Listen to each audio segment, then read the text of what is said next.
ছিল ইহুদিদের প্রতি তীব্র ঘৃণা। সেই ঘৃণার আগুনে পুড়ে পুড়ে সে চেয়েছিল বদলে দিতে গোটা রাষ্ট্রের ভবিষ্যৎ। যুক্তরাষ্ট্রের প্রেসিডেন্ট ডোনাল্ড ট্রাম্পকে হত্যার পরিকল্পনা ছিল তার মস্তিষ্কে, কিন্তু সেই আগুন শুধু ট্রাম্প পর্যন্তই সীমাবদ্ধ ছিল না, শেষমেশ নিজের মা ও সৎ বাবাকেও ছাড়েনি সে। জি, ঠিকই শুনছেন, মাত্র 17 বছর বয়সে যুক্তরাষ্ট্রের উইসকনসিনের কিশোর নিকিতা কাশ্যপ ট্রাম্পকে হত্যা করার জন্য অর্থ জোগাড় করতে গিয়ে গুলি চালিয়েছে নিজের মা ও সৎ বাবার বুকে। এরপর মৃতদেহ দুটো পাশেই রেখে সে বাড়িতে থেকেছে আরো প্রায় 2 সপ্তাহ, একদম ঠান্ডা মাথায়।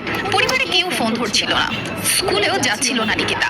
এই অস্বাভাবিকতা দেখে পরিবারের অন্য সদস্যরা পুলিশের সহায়তা নেয়।